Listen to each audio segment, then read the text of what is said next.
The order cuts the room in half. Brigadier General Dixon's command hangs in the air like a verdict.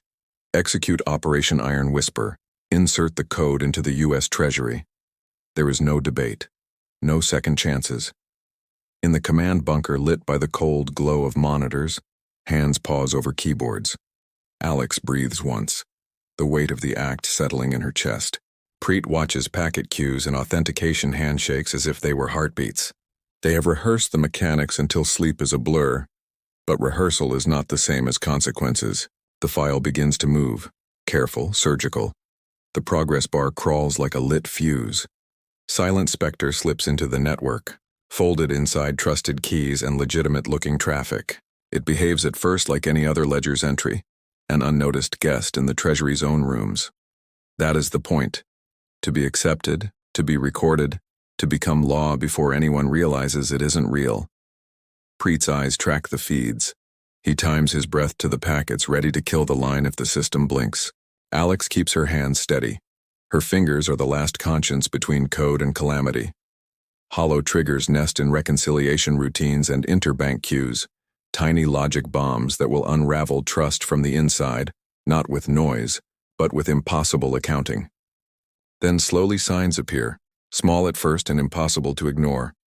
Settlement acknowledgments that loop, clearinghouses that return mismatched confirmations, feeds that show phantom trades. The Treasury's own entries begin to contradict their history. Money, the precise, stubborn language of ledgers, begins to speak in rumors. Preet reports it flatly, without flourish. Alex watches the numbers on thread. On the monitors, the markets twitch, then falter. Exchanges spike, feed after feed goes pale, and clearing rails begin to seize. Banks that relied on a single, unquestioned source suddenly find their foundations missing.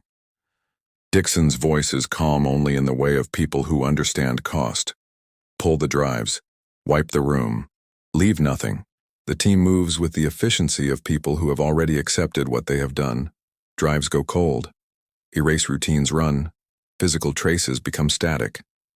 Outside, the storm keeps time with a metallic patter on the roof. Inside, the screens continue their slow collapse. Tickers stutter. Automated reconciliations fail. And confidence, the fragile human thing, peels away across markets and vaults. The banking backbone shudders, then folds in on itself, not in a roar, but in a series of quiet, catastrophic mismatches. The ripple becomes a wave.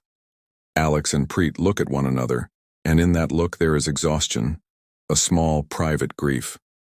They have inserted a program into the Treasury and walked away. The numbers keep falling. The room holds the quiet of people who have just altered the architecture of everyday life. This is not a clean victory. It is an instrument. It will be measured in frozen settlements, halted trades, and shaken ledgers. It will be measured in the time it takes for governments and banks to name the wound and try to stitch it closed. For now, in the low light of the command room, there is only the hum of servers and the knowledge that an irreversible line has been crossed. The world will feel it in its markets first and then, in ways no one can yet calculate. The 51st State will be available on Amazon in late November 2025.